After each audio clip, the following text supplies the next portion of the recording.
Hello, everyone. Welcome to our webinar event. We've got two amazing speakers. This is Partnering for Business Success. I'm Colleen. I'm from the library. I work at I've Squared.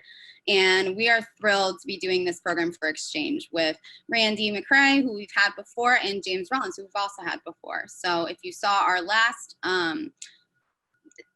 event or our last talk, hopefully you came back for this one because we talked a little bit about this at the end, but it's such a big topic that they wanted to extrapolate. So I'm going to introduce Randi. Thank you, Colleen. It's a pleasure to be back here for a third time and for a second time with my colleague and partner, James Rawlins. And as Colleen mentioned in our presentation a few weeks ago, we touched very lightly on this because we knew that we were going to give this a little bit more attention and it deserved its own space to really have this conversation. For James and myself, we had worked in various capacities. We worked at the Yale University, but we also have worked with organizations to help them launch, develop strategic plans. It's some of the work we did while we were at Yale University. And so this topic today, James is going to take more space around this because it actually is part of his doctoral dissertation that he defended. Congratulations, James. And so, but this really does tie into, what we have thought about prior to where we are. And so a couple of weeks ago when James and I was planning this topic, we said, now with what has happened with COVID, and I have been driving around New Haven, and I was recently driving up Temple Street and saw the number of businesses and law offices and other establishments that are not even going to reopen, right? And so we are in a moment where, as we mentioned during our previous presentation, we have to reimagine what our business models might look like and reimagine how we could, operate during this pandemic as well as survive and remain operational post the pandemic, right? But what we do know for many of us, we will not be going back to the way things were prior to the pandemic, right? And so we wanted to have this conversation and dedicate more time to this because part of that adjustment and moving forward might be reimagining what you can do to partner up with others whose vision, mission, or priorities are aligned with yours, and how do you do that in a very strategic and effective way, whether it be an individual endeavor or a business endeavor that allows you to sustain your business and remain operational. And so in our previous webinar, we talked about, this period of, taking a step back, evaluating what you offer, seeing if you want to make any changes, right? Seeing what you can do more of, what you need to do less of, or what you need to learn more and do more so that you can stay operational. And one of those things was around, do I need to partner up with someone, right? And we kind of ended on that, right? So James is going to talk about if you were to take on that as your next step to sustain your business, to move forward, what should that look like? And this is rooted in a lot of his doctoral research. So with that, I'm going to turn it over to James because this is his area. James. Thank you, Randi. Good afternoon, everyone. So my name is James Rawlins, and yes, I'm very excited to have the opportunity to speak to all of you, at least to be a part of this for the second time. And this particular topic is near and dear to my heart because I spent a fair amount of time regarding my doctoral research in this area of alliances and why businesses form them. And so this took me down this journey to really understand more about the value of strategic partnerships, if you will, and wanted to bring some of this to bear during this call. Next slide, Randi. So the attempt here is to give you an overview of some of the concepts that one would talk about. So why this topic? So as Randi mentioned, right, in the midst of this COVID, pandemic, the business environment has been disrupted, right, in many ways. Some businesses will survive, some businesses will spring up because of this, and some will sort of fall by the wayside. And that's really some of the business, that's really the reality of what happens in the marketplace, right? We can't predict these things, but when they're there, the question becomes, how do you sort of, persevere in times like this? So why this topic? It's really about providing you with some insights and things to consider to help you as you move in your journey, whether it's through your business or individually. Next slide. So I wanted to start off with a question, right? And the question here is, under what circumstances would you consider collaborating with another business? Now, prior to COVID, right, or prior to, let's say prior to COVID, the need to do things differently may not have been as eminent, right, or as crucial, right? But time in this current time, it does require you to think a little more resourcefully, innovatively, to think about what might be happening. So let me just kind of frame this to kind of bring it more down to earth. So normally in a normal business environment, you have competitors in the marketplace, and what are they trying to do? They're trying to win market share by providing various products and services to win the business. If they can generate, revenue and become profitable, they can stay in business, they can grow, and it's a happy-go-lucky, situation. And oftentimes, these individuals or these companies will operate sort of like as a sole entity, right? So the company, whether it's a sole proprietor or a larger company, they, for the most part, will rely on their resources, right, to provide those products or services that they want to market, right? And that's all great.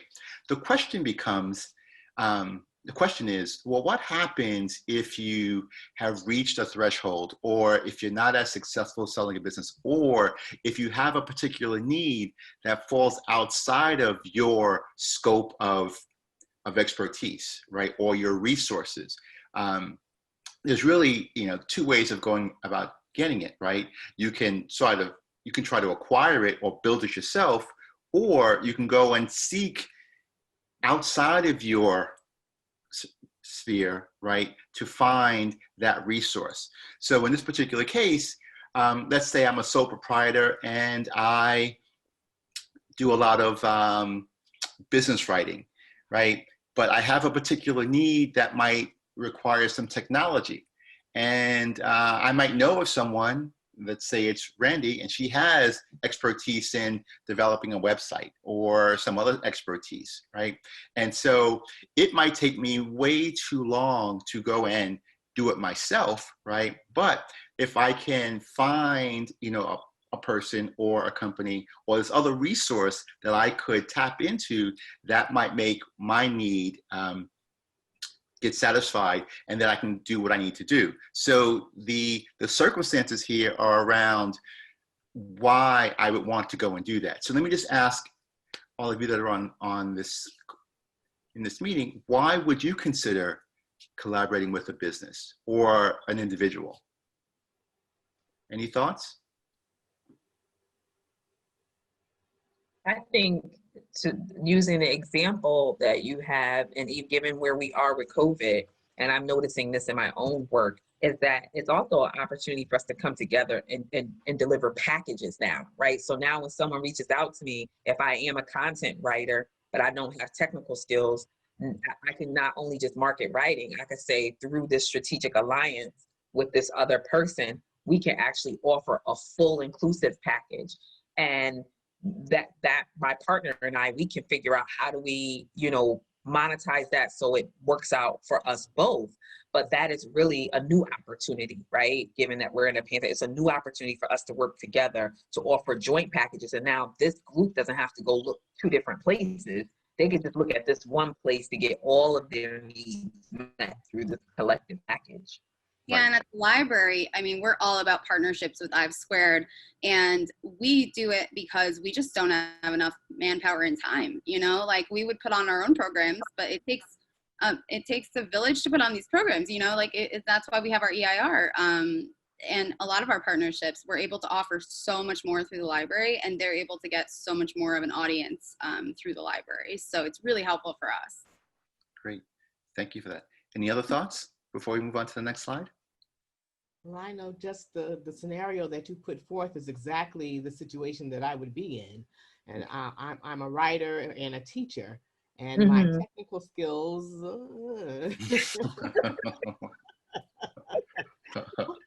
So as a smart person that does what they know how to do and surrounds themselves with people that do what they need done better. So Right. Well, thank you for that feedback. So, the thing is that when we think about partnering, and Randi, you can go to the next slide. When we think about partnering, it's almost like the whole idea of bartering, right? Where you want to exchange one thing for another, but it's a little deeper than that, right? So when we think about an alliance, what is it?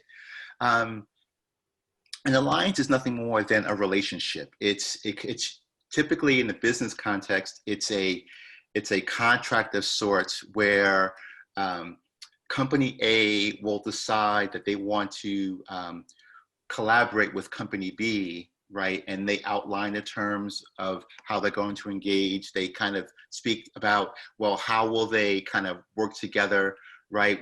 What is each group bringing to the table that will make this venture successful? And there's a whole lot that goes around, this idea of bringing it together. Now, in the marketplace, when companies, let's say a Microsoft and a Facebook, right?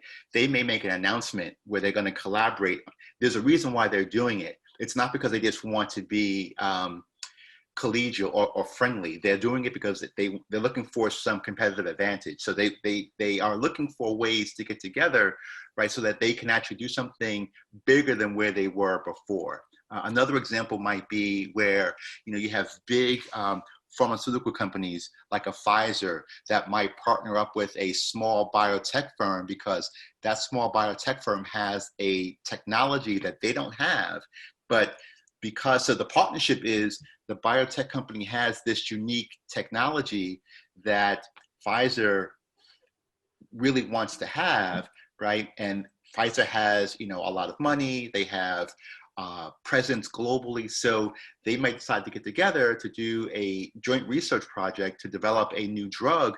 And the benefit is that for the small biotech company, it's a huge win for them because the benefit is that they partner with this large company who has all these resources. They might have been, short on monies in terms of continuing their research and development, right? And then for Pfizer has the ability to tap into that because they can kind of reap the benefits. So when you think about these alliances, typically there's these two entities that will consider the benefits of getting together. Now, we'll briefly talk about there's some nasty side effects of alliances. And one could be where, and we'll talk about this a little bit further, but when you have a big company forming with a small company, what's to say that the small company can't lose everything it has because it partnered with the bigger company? So those things happen, and there's ways to safeguard that so that there is a trust established for the two firms that come together, and that's some of the nuance around alliances. But the real takeaway here is that these arrangements are designed such that you want to pull together resources because firm A has a need that firm B has to offer, and there's a mutual benefit for firm B connecting with firm A. So that's why they get together to form an alliance. Any questions about that? I have one.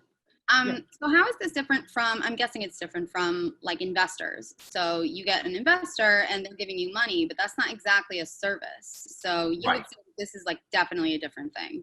That's a great question, Colleen. So with investors just want to provide you with, in this case, money. They don't want to be involved in the operations or any of the work.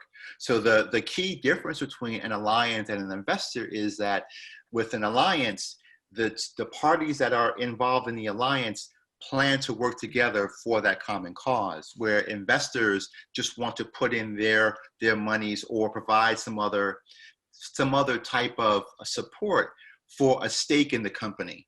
So they're not really part of the end product. They want to just be a part of reaping all the benefits, if you will. Okay.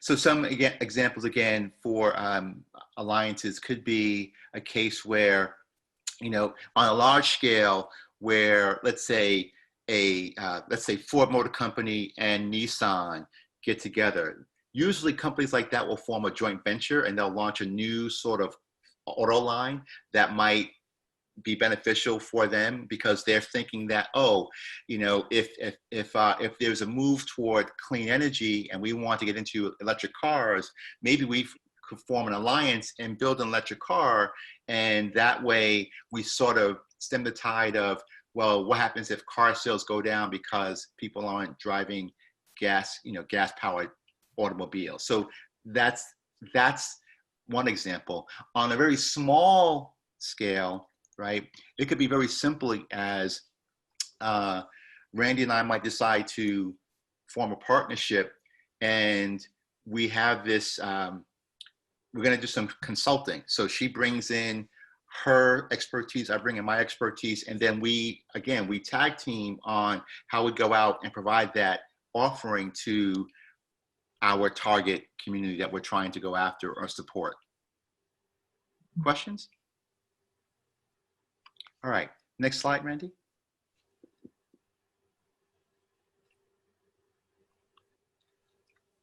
So here are some reasons why, as I mentioned earlier, why business might form alliances. And these are some of the, there are probably a lot more, but these are probably the most common. In many cases, it's about pooling resources, right? Because I may not have a certain expertise. So if I form an alliance with another company or another person, right, they're an extension of what I have to offer, right? That helps me. It might be it might help with getting a product to market faster or getting a service to market faster. Because again, the more resources you have, you can now have, you can devote more energy to it, and it does reduce time. It could be a case where we're trying to get into a new area of the market. So in the example of the electric car, let's just say that Ford and Nissan wanted to get together, and they said, let's form this joint venture, and they wanted to get into developing electric cars. Although they are in the business, but they provide these gasoline powered engines, they're now just getting into some of the more clean energy types of products. And so that's new for them. That requires investment, significant amounts of dollars and time to get there. So in their particular case, they might do that so they can get into it a lot faster. I'll give you another example.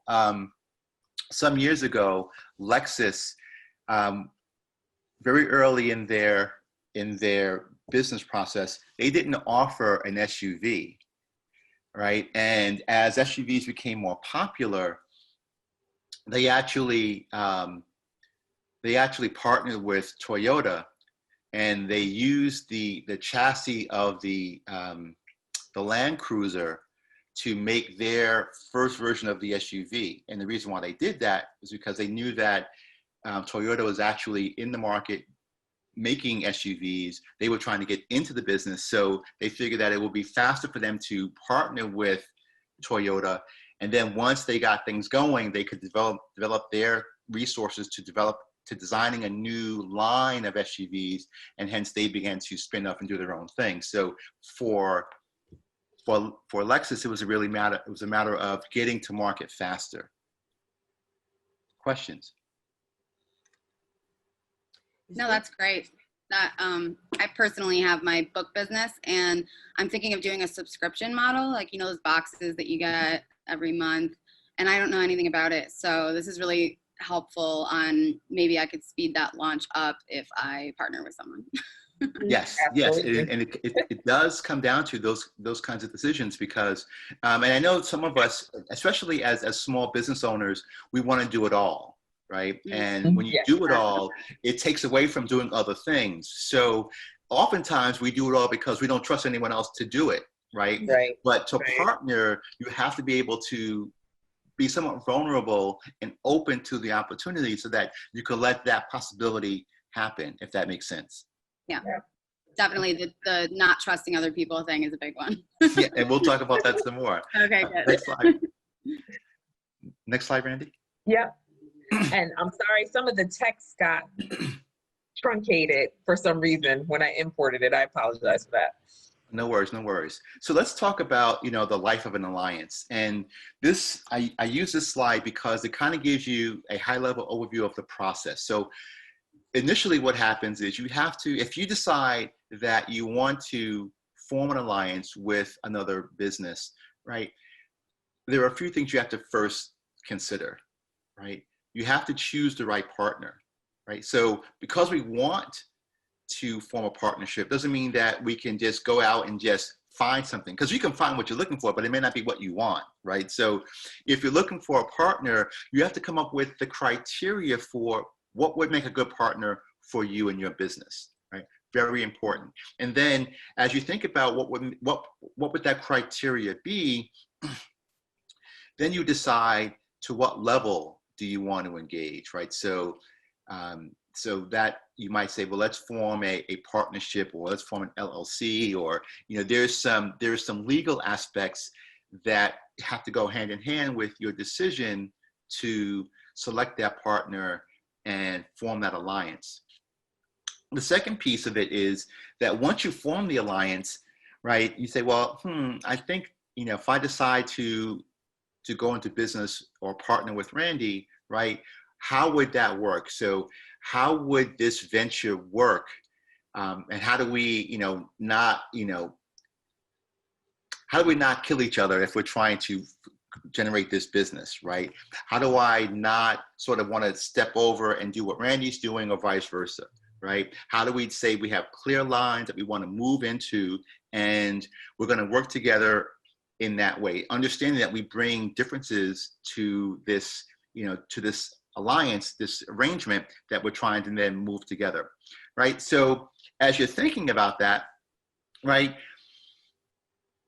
you have to ask the question, so how will you benefit from it, right? Why would you do it? So yes, you have this need that you want to partner, but if if I partner with Randy versus partnering with John, right, what do I gain or lose? Or maybe it's a partnership with Randy and John, right? So I need to figure out like what the value is going to be when we sort of have the discussion about working together and being aligned with the mission of what the alliance would be about, right? Once you're in the alliance and you say, okay, yeah, we agree to work together. We understand the need. We're bought into it. We have the commitment. Now the question is, well, you have to now work it out. You have to make it work, right? So although two businesses could have an idea to want to form an alliance, there could be differences that might prevent them from working together, right? And it's not known or not seen very early on, but those things will kind of, expose themselves over time, right? And as you're working together, right, you might find, well, it's not what I thought it was going to be, right? Or Randy thought it may not be what she thought it was going to be, and maybe we're losing sight of the vision of the partnership, right? So although companies decide to enter these relationships or these arrangements, right, it's not that difficult to stay in a partnership. So I think the success rate of alliances might be somewhere around 20%. So that means that 80% of partnerships or these alliances fail for various reasons. And most of the time one could say, well, it was just a bad, maybe we didn't see certain things up front, or maybe when companies don't seem to work out, right, they can say, well, there are cultural differences, right? So I'll give you an example. A US-based company will partner with a company in Japan, and those two companies have different work cultures, have different ways of doing things. And so when you try to bring those two companies together to work together, right, there, you know, the culture and the work ethic could be different, and those can create differences and problems that could get in the way of the good intentions of why they formed the partnership to begin with, if that makes sense. So a lot of time is really spent around, you know, now that you've formed this, you know, alliance, you have to work to make the alliance work. You have to sort of, you know, just be mindful of why you're doing it. You have to have these check-ins. There's a lot that goes into being transparent, being able to talk about things, right? Not assuming certain things. So this might sound like it's not, it sounds like, well, I'm not dating this person, I'm not married to this person, but it's a relationship, right? And so the relationship of working together becomes very important in the success of the arrangement. Does that make sense? Mm-hmm. Questions? I mean, I won't, I don't have a question as much as a comment that speaks to what you're talking about in terms of the staying together part, right? And really understanding the mutual benefit of the relationship. You know, I have 3 businesses, technically speaking, right? As an independent contractor, we have a collaborative space. And then before that, I had another business. In each of those scenarios, you know, except for being an independent contractor, do I have partners, you know, they were partnerships. And when, you know, there's going to be times as you're in the business together and you're in the partnership where you may have divergent views. You may have a shared vision, but how you go about that shared vision may differ, right? And you literally, you use marriage and relationship, but you know, it is as intense as a intimate relationship in that regard, because you can't, the alliance is not only, you don't want to only maintain an alliance based on the fact that we have to agree on everything. It's really, do we have the capacity in this alliance to really work through our differences for the good of the end product that we're delivering, right?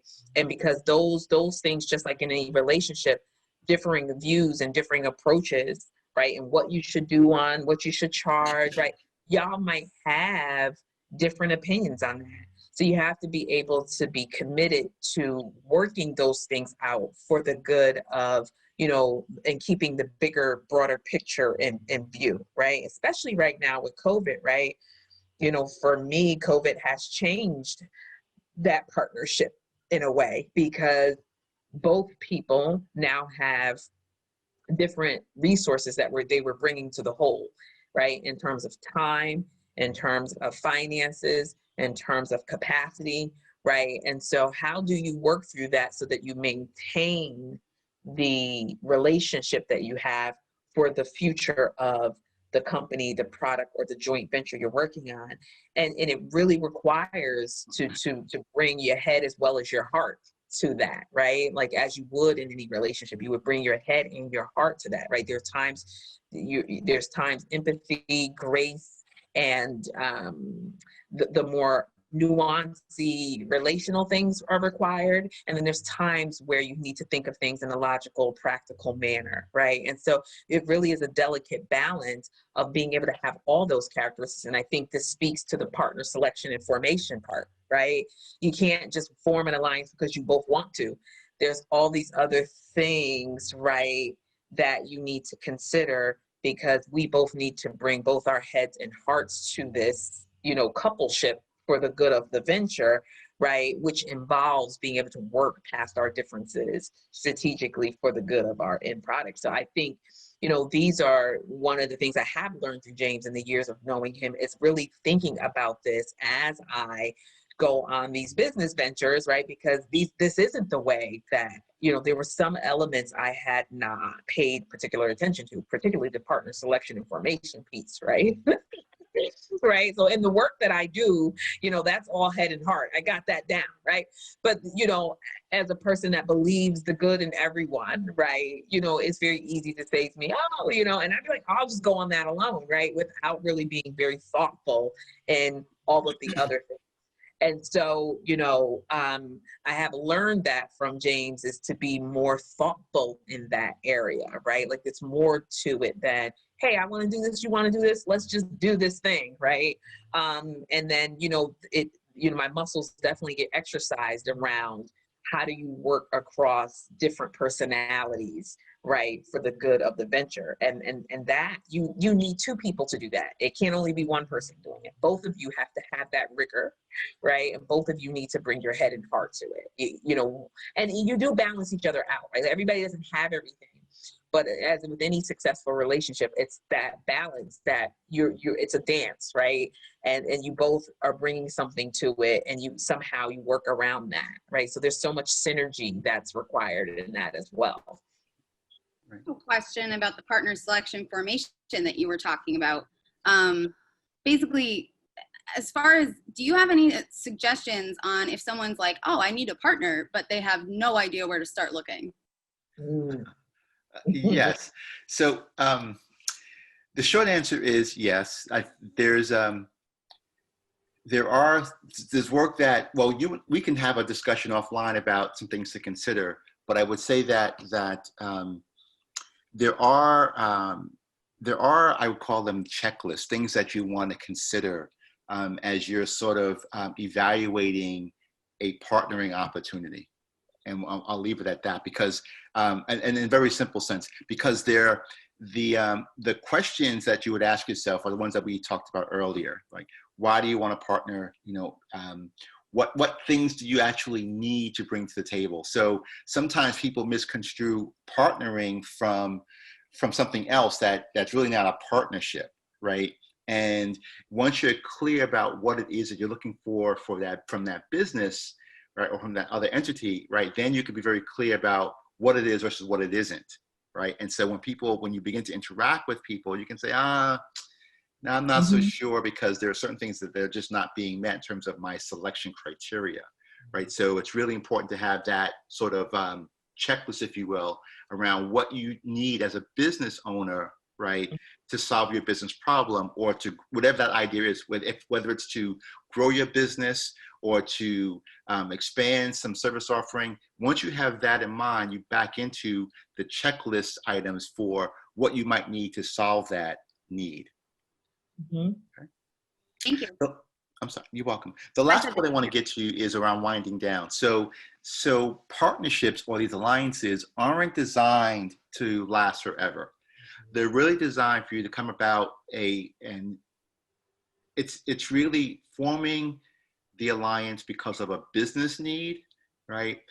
Determining when the business need is satisfied, right, is when you would need to sort of end that relationship or that partnership. It doesn't mean that you can't form another, partnership or arrangement to do something different, but these aren't designed to last forever, right? Because they were designed around the why. So when you initially decided to enter into a partnership, right, it was for a particular reason.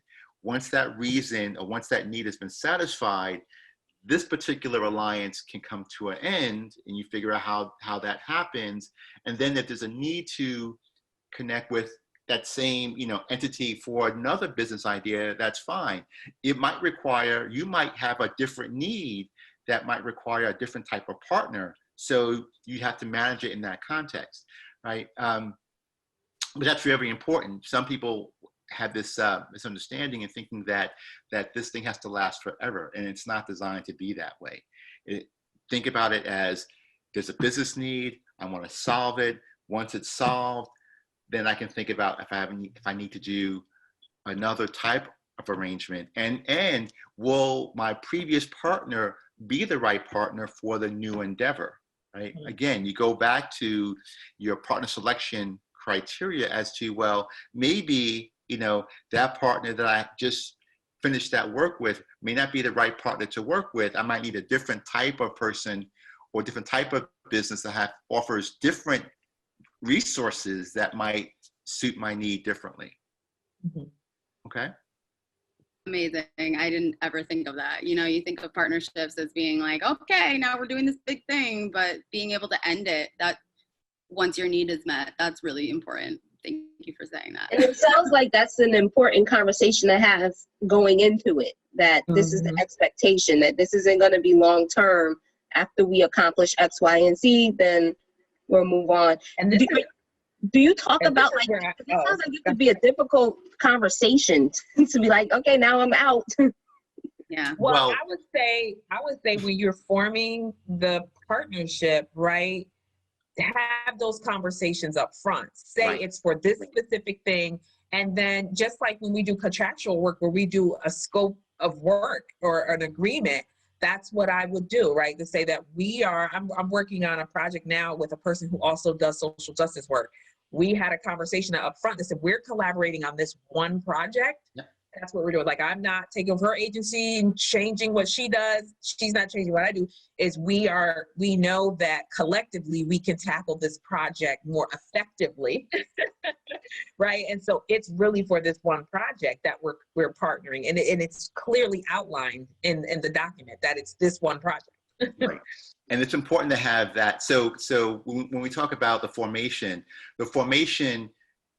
really speaks to, that scope of work. Why are you getting together, and how do you form the partnership? So if it's a business partnership, it might require a contractual arrangement, some documentation that sort of, because if there's investment of resources or dollars, those nuances need to be addressed in a certain way. So it's not just to say we're forming this and we don't need to have the rigor in terms of, certain documents that are in place that, again, understand what's going on, because in many cases, as I mentioned earlier, some partnerships don't succeed. And when they don't succeed, the partners get very,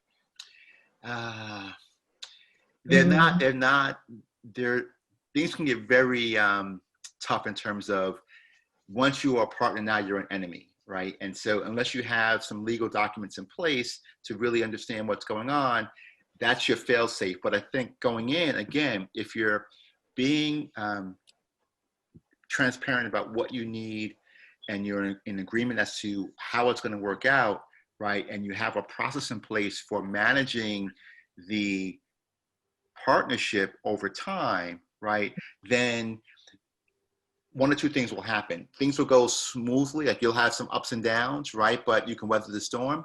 But if you're having a communication, you'll know points in time where you have to decide whether or not things have to end, sooner than what you have planned, right? So again, it doesn't, if you don't manage it, if you don't monitor the process, right, then things can go really bad. But if you're engaged with the process over time, then the outcomes and the chances of success will be a lot higher. Mm-hmm. Questions, comments? All right, next slide.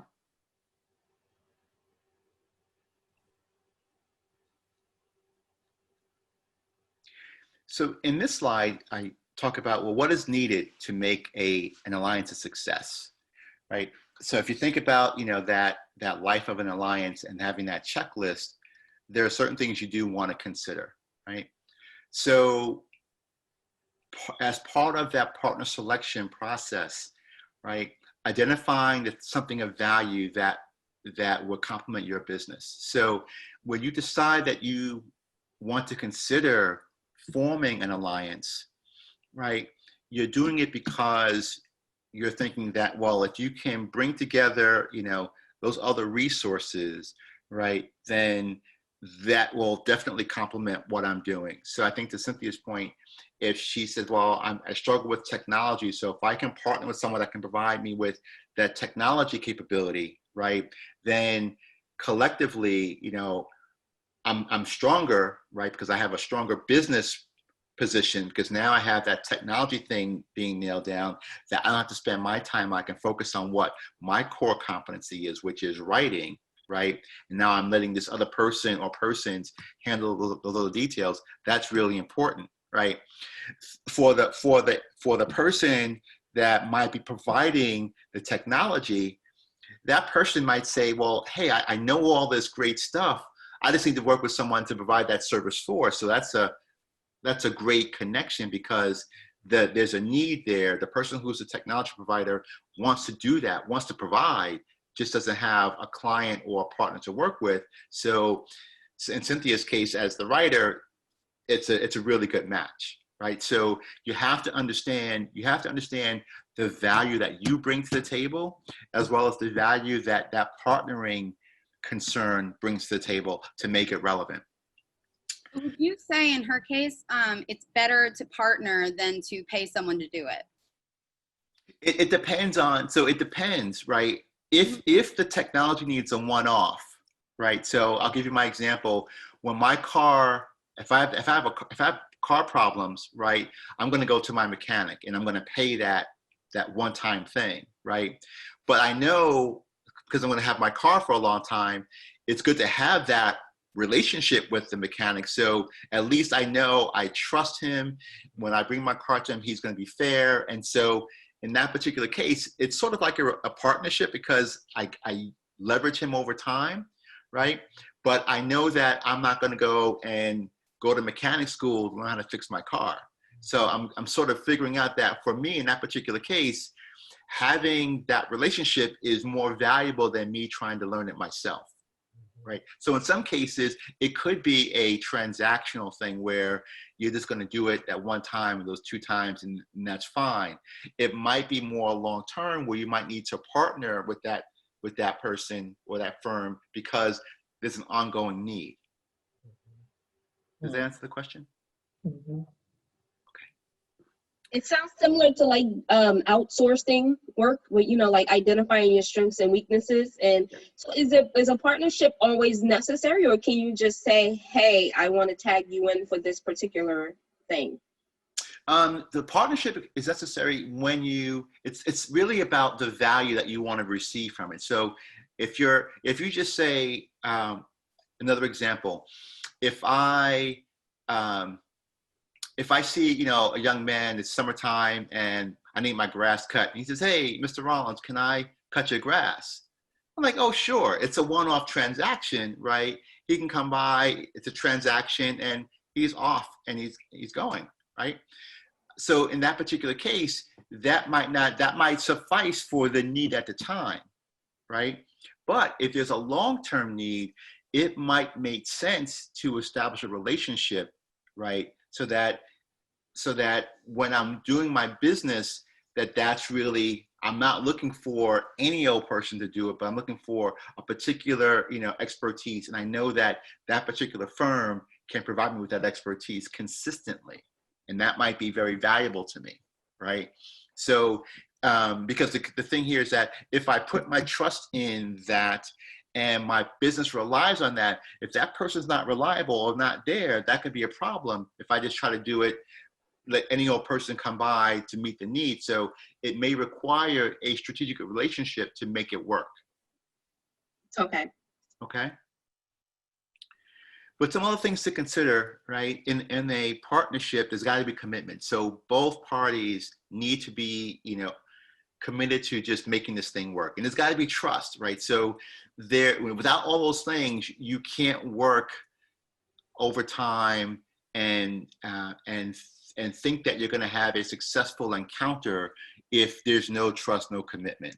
If you don't have a process for communicating and resolving conflict, again, you're doomed from the start. So there are things that you want to really just do and have up front. Again, it takes work, because there's the work of doing your part of the business, but there's the work of also managing the dynamics of the 2 partners. Or if you have a 3rd partner, the 3 partners. And so there's work there. But again, it could provide you with benefits that you couldn't have achieved otherwise, if that makes sense.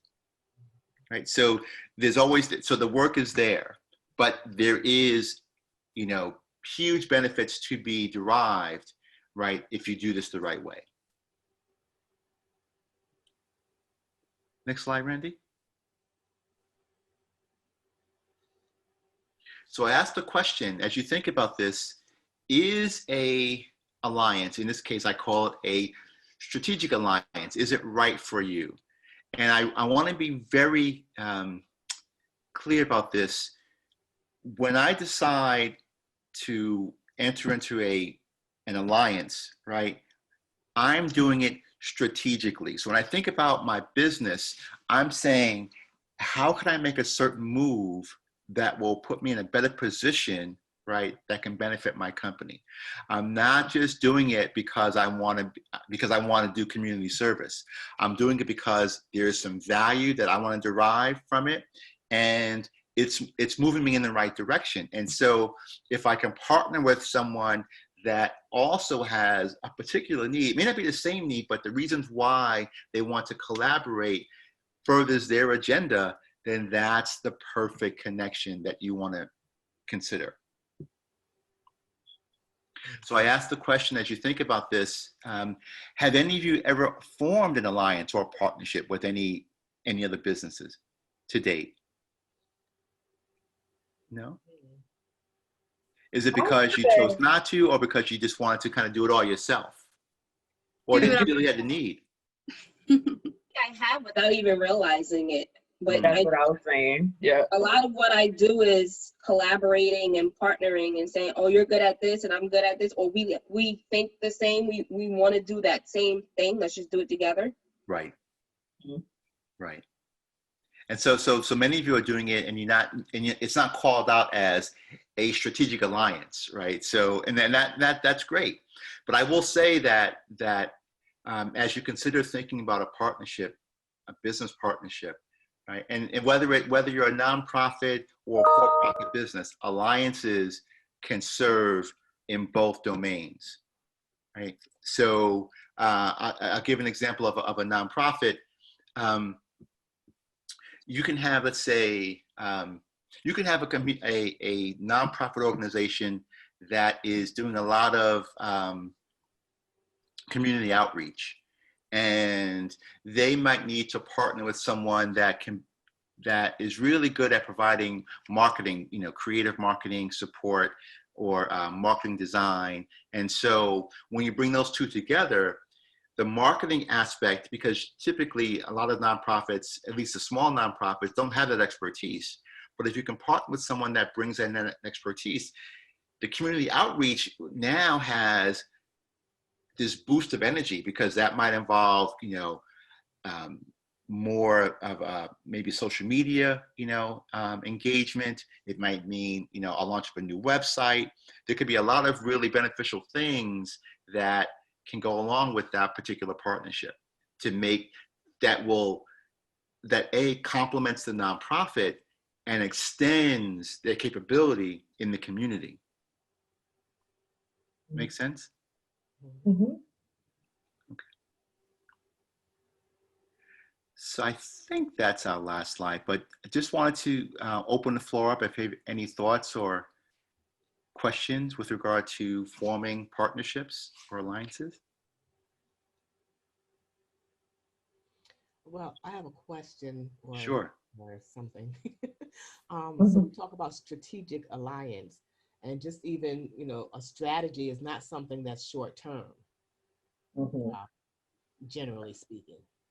And so in terms of strategy and length of time, I mean, I know that will differ based on the project and based on the companies and all of that kind of thing that's involved, but is there kind of like a general expectation for how long a strategic alliance could last? Sure. So I'll use this example, hopefully, and I'll try to answer the question. Let's just say that that I enjoy making cupcakes, right? And so I can go make cupcakes, and friends and family say, oh, James makes great cupcakes, and he's always out at different ventures doing different things because I like to do it, right? It becomes strategic when I say I'm going to open up a baking business, right? And now I need to figure out how am I going to make that happen? Because it's not just me, cooking at home for those who are around me. I now have to be very strategic in how I make my next moves. And so it might require, I might know that to do it at the next level, I might need to rent time at a commercial kitchen. I might need to do some other things, right? And so my thinking about that business venture now becomes more strategic. And I might need to form an alliance that helps me to make that move to that next level, because I wasn't thinking that way before. Mm-hmm. So the strategy is more in terms of how you think about the situation, and not necessarily in the length of the relationship with your partner. That's right. That's right. And so, because my strategy is one thing, right? This relationship might be just a piece of my strategy, right? So I could have 3 or 4 of these things actually happening at one time, right? But it's really connected to my overall strategy. Okay, great. Thank you. You're welcome. Other comments or questions?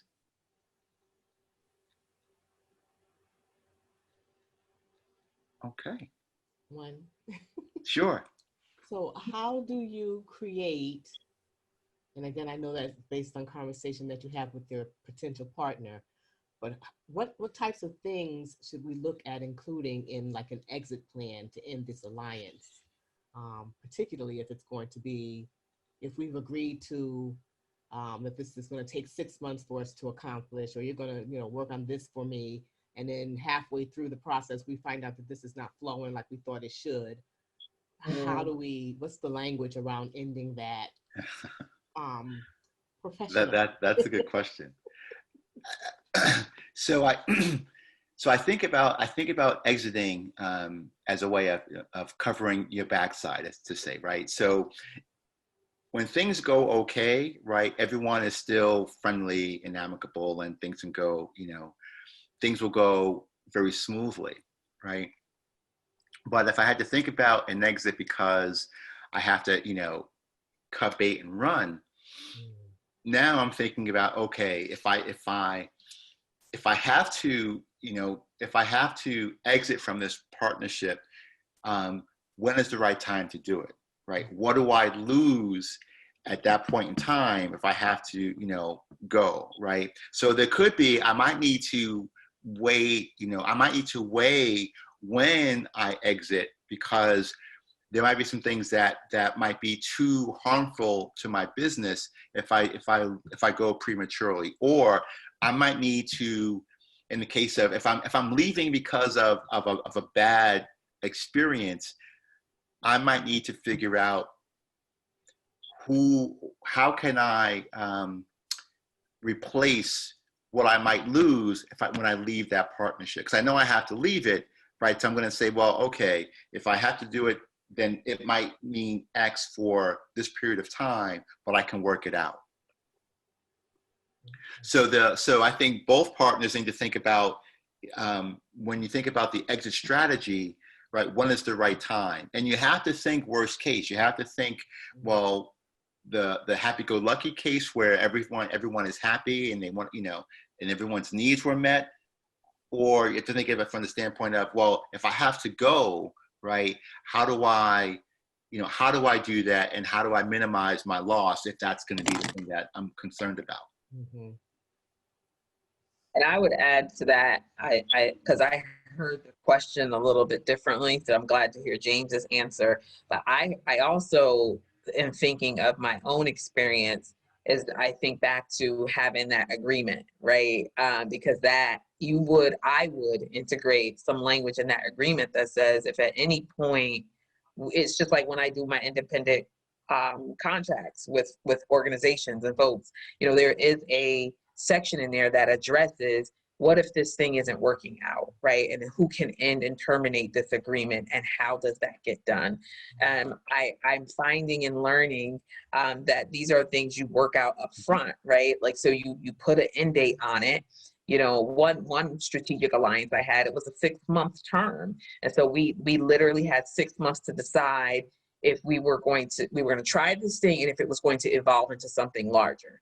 So I already knew when we weren't really in sync. I already knew, okay, but we only had a 6-month agreement. So I'm going to navigate to the end of the 6-month agreement, keep me accountable to what I brought, keep them accountable to what they was bringing, but also,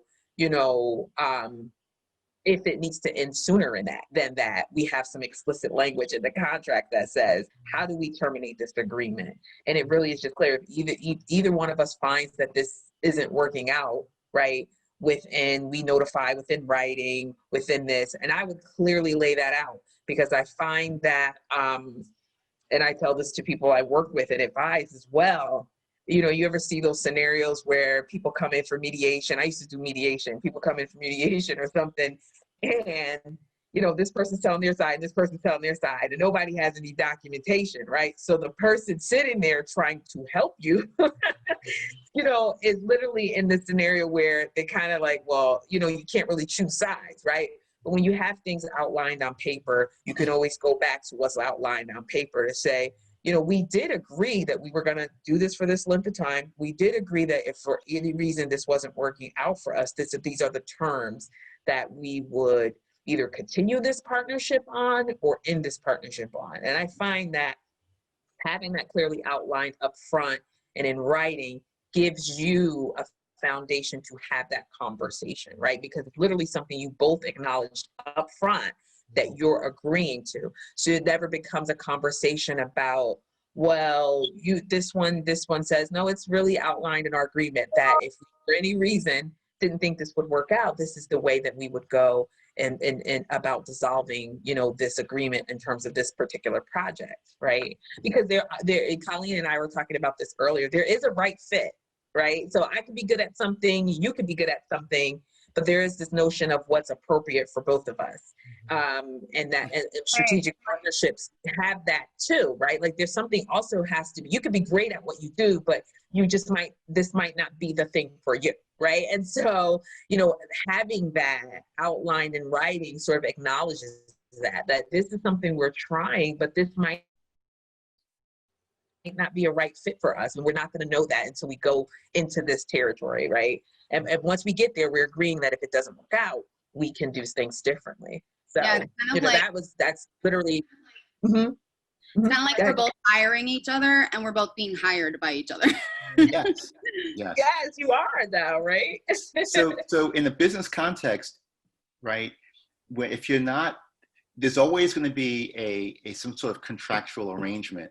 All right, because that's the difference between, someone just saying, let's shake hands and agree to do something versus let's outline the terms, because in business, right, when there's things at risk, like your resources, your money, your intellectual property, you want to protect that, right? So when you outline this contract, the basis of how you're going to collaborate with this other partner, you do want to lay out, why you're doing it, what's being put into the relationship, how do you get out of it? Because God forbid, if things go awry, both of you will be in court or in mediation or in arbitration but you got to have your documentation, right? And so, companies like the Microsofts of the world, they spend tons of money, because of partnerships that didn't go right, and they have to, they're suing this one, they're suing that one, and those things happen, right? Because what they thought they were going to do, even with documentation, right? Somehow, somewhere, something just happened, right? And it's now no longer a fit, and they're both trying to find their way out of it. And usually they'll say, well, we're going to defer to our lawyers. Everyone's lawyering up now to figure out how do they get out of it. And what do they have?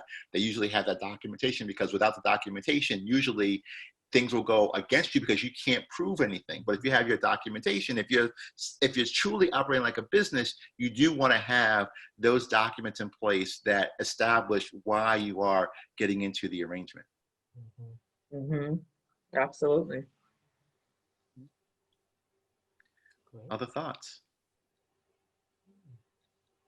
How are we doing on time? On my subscription idea. So as far as mutual marketing, is that touchy, like deciding, or is that just a benefit on both sides? Like, we're announcing this partnership, like we work Or is it better to keep it kind of a silent partnership and have each side just keep doing their own marketing? Well, that's a great question. Currently in the marketplace today, right? If you're subscribing to like a Bloomberg or Associated Press, you'll hear announcements about partnerships all the time, right? And when businesses announce an alliance, it's because they want the market to respond in a certain way, preferably in a positive light, right? So they'll say that they make the announcement, and as a result of the announcement, they're getting some really good responses because, you know, they're getting that support from the business community and others, right? So in your particular case, there are times when you may want to keep the announcement under wraps because you may want to get a jump on things, right? So as a private entity, right, you may want to form this alliance, right? And you're doing this work under the scenes because you don't want anyone else to know about it, because if you disclose it too soon, someone may take your idea and run with it, right? So as non-public businesses, right, you don't have an obligation to disclose any of your business. If you were a publicly traded company, right, that's a different thing. You might need to make announcements via the 10K or otherwise around what you're doing because it's part of your obligation.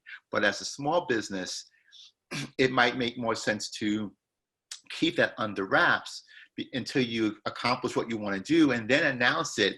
And it's because now you're first to market. And that might be necessary for you to kind of get your edge or maintain your edge versus letting everyone know, you know, what's going on. I'm always reminded of a saying my aunt used to tell me. She says, well, James, you know, don't tell folks about what you're going to do until you do it. Because sometimes, you know, you say, oh, I'm going to go do X, Y, and Z. And someone else has said, oh, I like that idea. And they beat you to it, right? So sometimes you have to kind of keep things close to the vest, at least when you're partnering with them. And there are many, because of the nature, the sensitivity of what you're doing, you might have to keep all parties, like, you know, in that blackout phase until you get through, because it might be that important. And it could have an adverse effect if you disclose too soon, if that makes sense. Because it might be part of your competitive advantage. Mm-hmm. Yeah, definitely. Thank you. You're welcome. Other thoughts? I think this is great. This is a great conversation. And I imagine that this is something that we could probably do spin-offs on. Mm-hmm. I'm sure, right? And actually holding, and James and I even talked about holding some space virtually to talk about and bring people together who are looking for partnerships or really trying to figure out and get support around establishing one. Because, you know, from James's presentation and from my experience, I think they can all look different, right? And this is really a framework for imagining what yours might look like. And then we can bring community together around helping people move through that as, you know, you're looking at your book thing, right, Colleen? And Cynthia, it sounds like you're doing some writing, but you might be thinking about ways that you can expand on that service, right? And so bringing us together to really reimagine and be a support for each other about how we actually do it. And it's so funny that I said to Sammy, she said, what time's your session? I said 12 to 1, but we always go over it. And we are absolutely over once again. Absolutely. I was going to say, how do we get in touch with you guys for people that are watching? Can we put it in the chat, or you just want to say? I can definitely put it in the chat, but I am on social media, all things my name. James is not really a social media person on Facebook, I would say, but I know he does have a profile on LinkedIn, and we're both on LinkedIn. You can find us there. And if you reach out to me, I've known James for about 15, 20 years now. I can always find him if you find me. So. That's great. Thank you so much, both of you. This was fantastic, and we hope to see you again in the future. Thank you. Thank you, Colleen.